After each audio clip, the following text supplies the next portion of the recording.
chez Doc Service Conseil avec Sonia Tremblay. Bonjour Sonia. Bonjour Nicolas. Merci de nous recevoir. Et il y a pire lieu de travail, on va le dire. Oui. C'est magnifique, Mont-Saint-Hilaire. Ça va pas mal avec notre philosophie, c'est-à-dire de rendre le travail agréable. On va tenter là, de conjuguer, je dirais, là, la productivité, mais avec aussi le plaisir. Alors oui, on est choyé, effectivement, d'avoir cette belle montagne là, pour cadre de vie au travail, oui. Merveilleux. On va expliquer un peu d'où vient Doc Service Conseil, qui a répondu dès les premières heures à des besoins criants, on peut dire comme ça, hein, des besoins, et qui se sont, on dirait, ces besoins-là multipliés avec le temps. Bien, c'est pas d'hier, ça rajeunit pas. Ça date de 1991, Doc Service Conseil. C'était le premier... c'était le regroupement, je te dirais, de différents professionnels de formation et d'origine très diversifiée. OK, d'accord. Alors, vraiment une équipe multidisciplinaire qui travaillait ensemble et qui se sont dit, on aimerait ça conseiller les employeurs parce que dans le cadre de nos fonctions, et puis, dans l'organisme où on était, on conseillait des gens d'affaires, mais d'une façon non formelle. Et les gens, on s'apercevait qu'il y avait vraiment un besoin. Alors, on a vraiment créé cette entreprise-là dans le but d'aider des entrepreneurs qui avaient des questionnements. Comment gérer leurs ressources humaines? Dans les 15 premières années, je vous dirais que c'était beaucoup notre secteur d'activité, les comités d'aide au reclassement. Alors, quand une entreprise licenciait un certain nombre, puis on en a connu au Québec, hein, oui, tout à fait. Puis des bastions, là, vraiment, qui ont fermé. Alors, quand ça fermait, bien, c'est sûr que ce personnel-là était confié à une firme qui pouvait les accompagner, les aider à se repositionner. Bien. Et depuis maintenant 10 ans, on a davantage offert des services vraiment à la carte, vraiment là, pour les entreprises. Du cas par cas, donc plus du cas par cas, plus spécialisé. Okay. Exactement. De quoi être très, très fière, Sonia? Je vous laisse nous présenter les collègues de travail, parce que ce n'est une dame d'équipe, et ça paraît. Et là, on se tourne vers deux personnes qui sont chères également à l'équipe. Bien, je dirais 3 personnes. Oui. Alors, je vais vous confier au bon soin de mes 3 têtes d'affiche, si je prends un végétarien, là, au niveau de l'entreprise. Alors, vous allez avoir la coordonnatrice des services professionnels. Bien. Vous allez avoir également 2 personnes qui interviennent vraiment en entreprise, sous des angles peut-être distinctifs.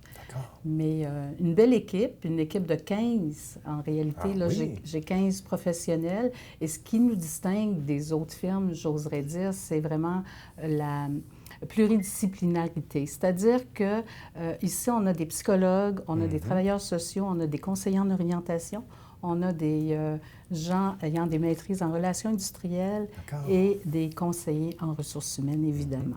Très diversifié. Très diversifié. Une belle richesse. Oui, multiples talents. Oui. Merci beaucoup, Sonia. Ça m'a fait plaisir, Nicolas. Bonjour à vous 3.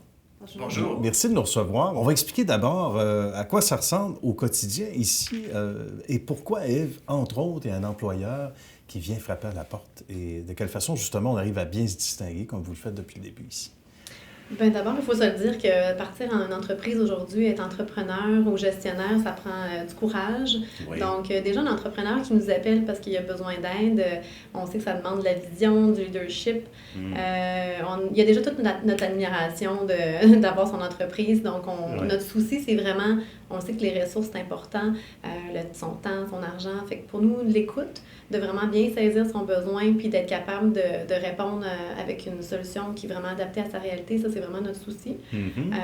Fait que, donc, quand un employeur nous appelle, on va avoir cette rigueur-là là, dans l'écoute de son besoin. Bien. Ça prend quelqu'un pour tout coordonner aussi. Et ça, Kim en sait quelque chose? Ça ressemble à quoi, les fonctions de Kim au quotidien ici? Bien, c'est de coordonner que chaque personne soit à la bonne place. Bien. On fait aussi des in-basket qu'on appelle des mises en situation. Concrètement, on peut voir la personne à l'œuvre pour évaluer la gestion du stress, le style de leadership, la prise de décision. Donc, mon travail est ça et avoir aussi à ce que l'équipe puisse vraiment prendre des mandats en fonction de leurs aptitudes, de leurs compétences. On est une équipe pluridisciplinaire avec plusieurs titres de travail comme conseiller d'orientation. Oui.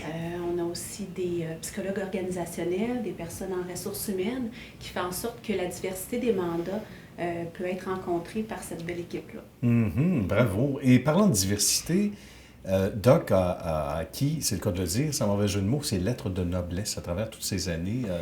Et ça fait partie des nombreuses qualités de la boîte, Alain, on pourrait le dire comme ça. On est vraiment branché aussi sur les réalités des entreprises. On est un bureau, éloigné des grands centres un peu, et la réalité des entreprises de la région, on la connaît bien.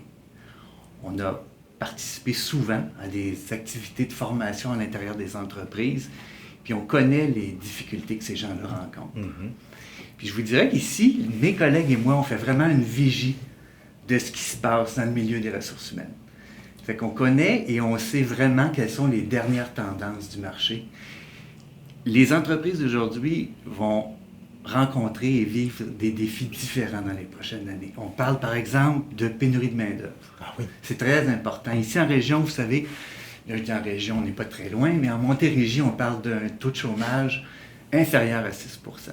D'accord. Ça, c'est une difficulté. Peut-être, vous savez, quand on est trop près du problème, on ne voit pas les solutions. C'est vrai. Alors, en étant un groupe de jeunes professionnels, ces gens-là peuvent découvrir un autre point de vue sur leur situation. C'est un défi des organisations d'aujourd'hui d'être agile et de aussi avoir une vision puis de développer une anticipation sur ce qui va arriver. Aucun doute. Vous êtes indispensables, les amis. Merci beaucoup. Et c'est vrai. Alain, Ève et Kim, merci d'avoir partagé ça avec nous aujourd'hui. Merci. Merci. Merci.